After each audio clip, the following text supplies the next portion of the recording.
Hi everybody!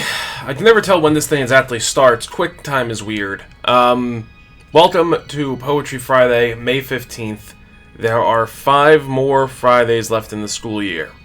I don't have another camera over there. I'm just talking into that direction for absolutely no reason. I hope that you have some cocoa or some niceness in the event you're subscribed. If you're not subscribed to this, then I hope that you've enjoyed your lunch and that you're enjoying the rest of your day. It is, after all, going to be 1:30 for you guys, and for everyone else, it's probably be about 9 a.m.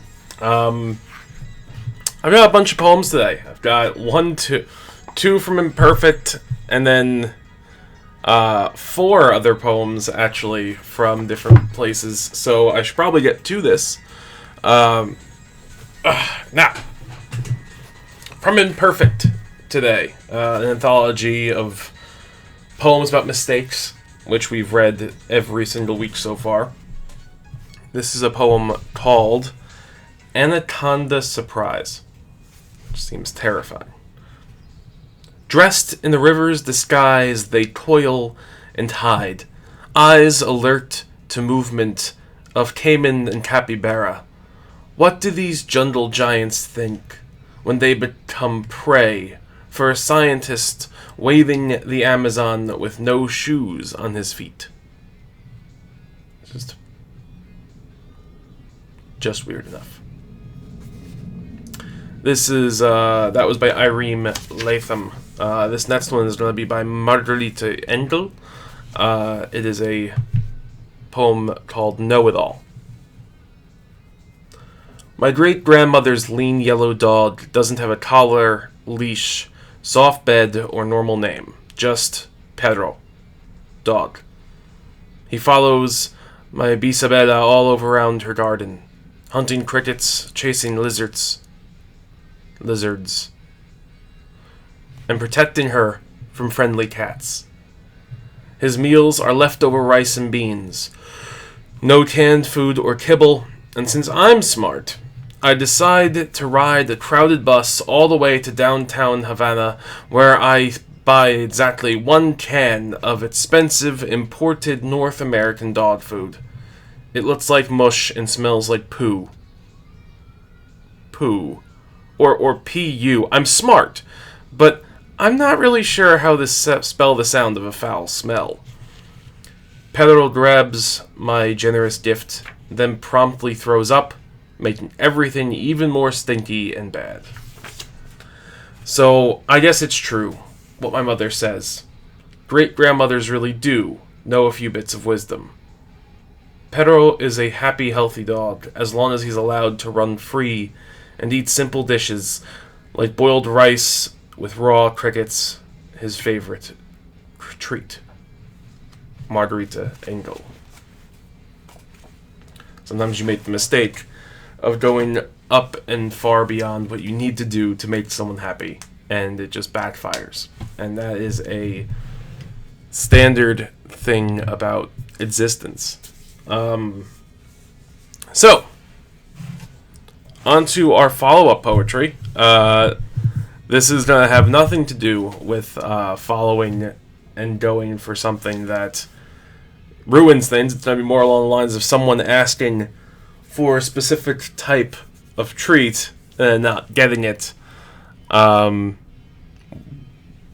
You'll see. It's meant to be funny and kind of relatable, and I kind of love it, so I'm reading it. This is a poem by a poet out of Kearney, New Jersey, his name is Joey Pedras. This poem doesn't have a name, but I think we can pretty much come up with one very quickly for it.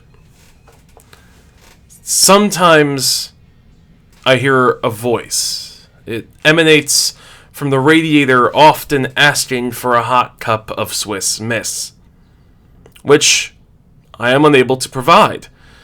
It cries out all through the night, screaming for Swiss Miss. So I shut my ears, pillow on top of my head, and hope they'll be fine with some Ovaltine instead. That's the poem. I love it as this kind of tiny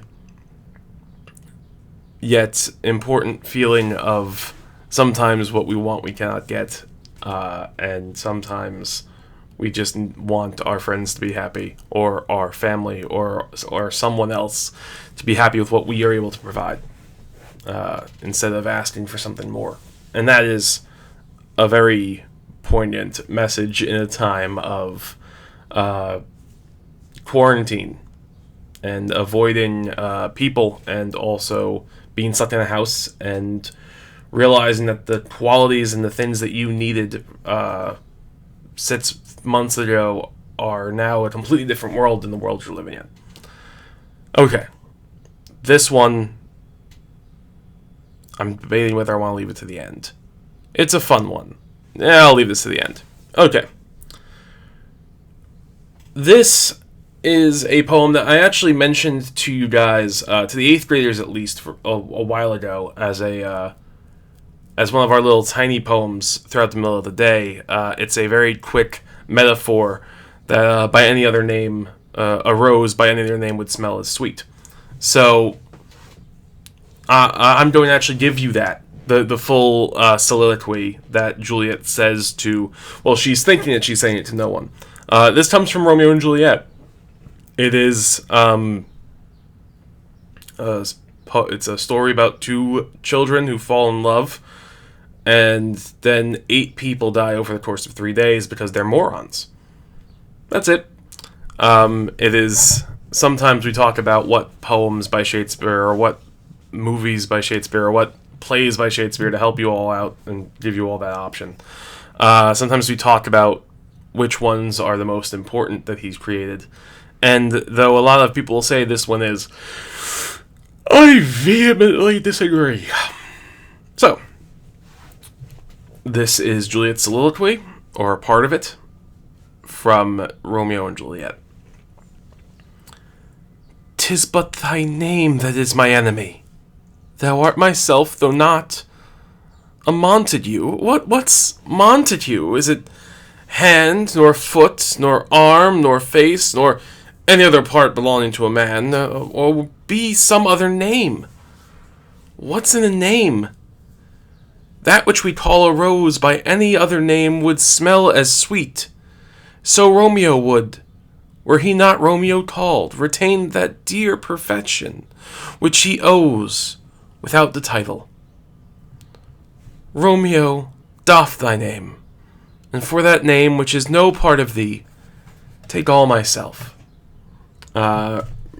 This is a simple moment of, we cannot love each other because of the fact that you are who you are, or you are named what you are named, which is very parallel in this story. So, I've got a poem that kind of plays on that. It is one by an author out of Los Angeles named Brendan Constantine, and it's called "This Page Ripped Up and Rolled into a Ball," which I'm very fond of poems that are talking about the writing process and also turning things on their head. So let's give this a go. This page ripped out and rolled into a ball. A rose by any other name, could be Miguel or Tiffany, could be David or Vashti, why not Aya, which means beautiful flower, and also verse and miracle, and a bird that flies away quickly. You see where this is going. That is, you could look at a rose and call it, "You see where this is going," or "I knew this would happen," or even, "Why wasn't I told?" I'm told of a man who does portraits for money on the beach. He paints with them with one arm.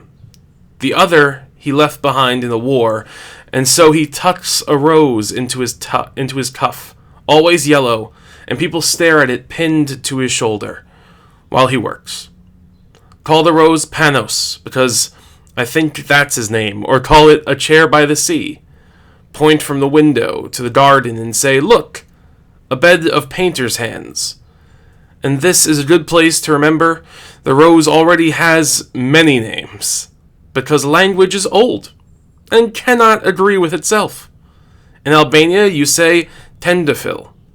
In Somalia, you say tate. In American poetry, it's the flower you must never name. And now you see where this is going.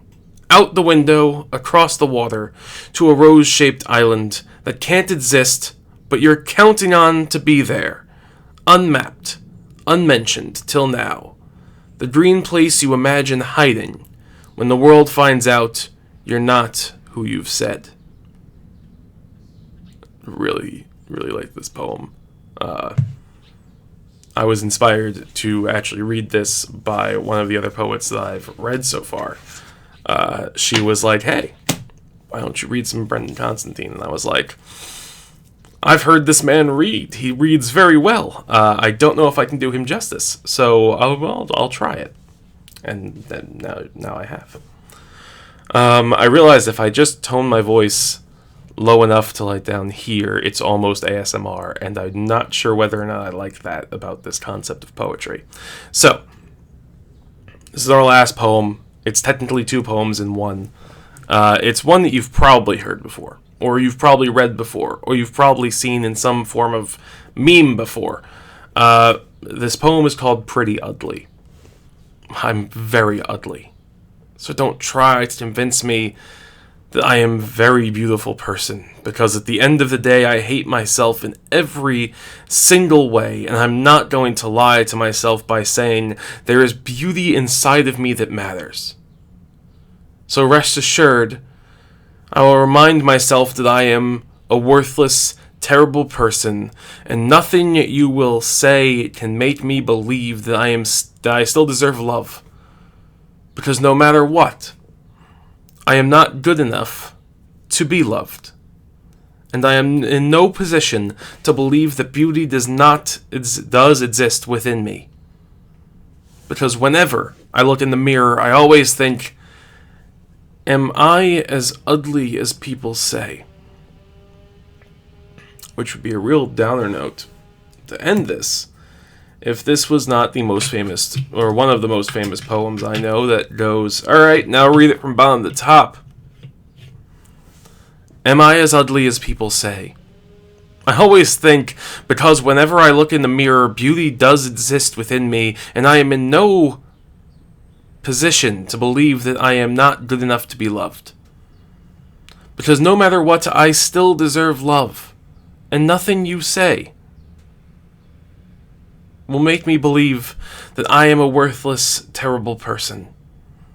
So rest assured, I will remind myself there is beauty inside of me that matters, and I'm not going to lie to myself by saying I hate myself in every single way.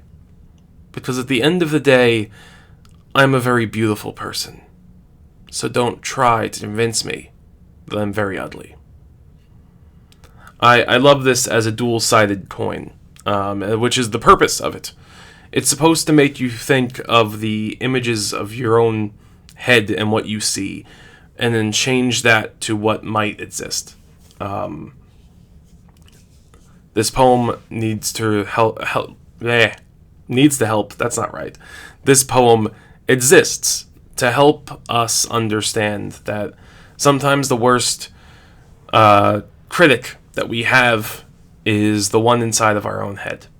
And for that, I can say that we need to find ways in this world to forgive ourselves our little tiny moments of things that we don't like before they consume. Because being inside of a house and quarantined and trying to avoid getting sick is the hardest thing that we've probably ever done. So, it's May 15th.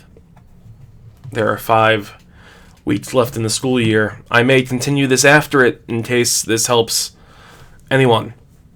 So, thank you. And I'll be seeing you.